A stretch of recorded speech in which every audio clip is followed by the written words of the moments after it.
Okay, sticking with the theme of moving tip to tip and the toes this month. Tutorial I've got for you today has to do with the second toes.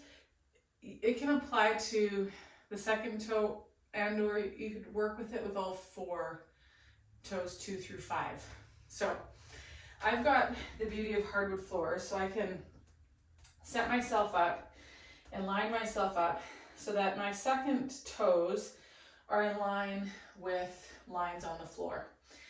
If you don't have that ability, then just get a couple of pens and you're just gonna line up the pen in line with your second toe. Then we're gonna come to an athletic stance. So remember, that's where you might have to kind of rock through the feet and the hips and kind of find where you get your weight in the first metatarsals or into the sesamoids, the fifth, and the heel. You can feel the skin of the heel on the ground, but the bone of the heel isn't squishing the skin into the floor, okay?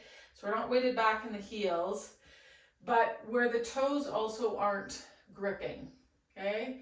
Now I could do this also up on bricks or on yoga blocks so that I get that weight in the transverse arch and my heels are able to counterbalance me, okay?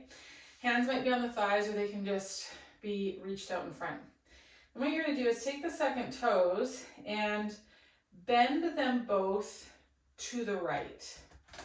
And as you bend them both to the right, it sets up a rotation that will have you move. Now, some of us are going to bend those toes and nothing's going to happen because we've gotten in the habit of kind of locking out joints or resting in connective tissue. And so the information through just the micro movement of those second toes, or it could be all four toes on both feet of bending to the right, doesn't move up the system efficiently, okay?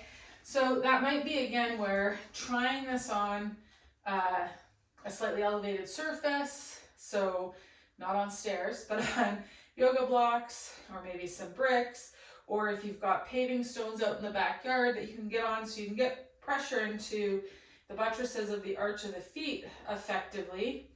And then take those second toes, and again, it's not going to be like, I'm not going to see that happening with the toes. The line's just there, so it gives me a reference point. And even in your mind's eye, you might even do it with your fingers also. And it should set us in motion really easily, okay?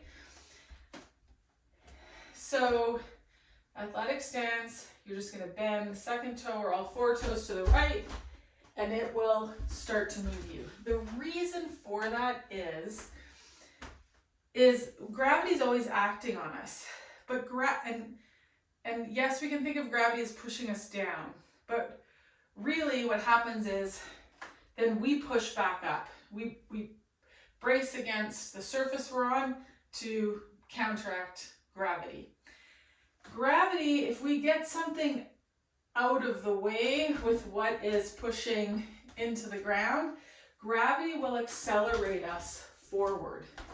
It won't smush us into the ground. So as those second toes and or all four toes bend to the right, it starts us rotating, okay? I'm going to invite you also to try it to the left, okay? For myself, most people I work with, I find it works most effectively bending those toes to the right. But for some of us, depending on our brace buckle patterns, we might need the bend to the left, okay?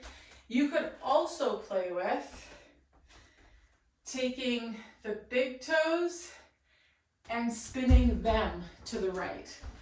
I will warn you, the spin of the big toes, though, it accelerates us a bit faster, okay?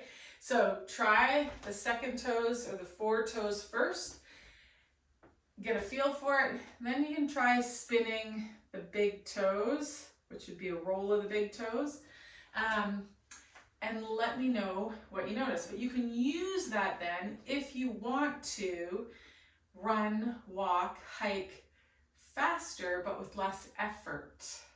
Because we just have to get something out of the way and gravity will move us.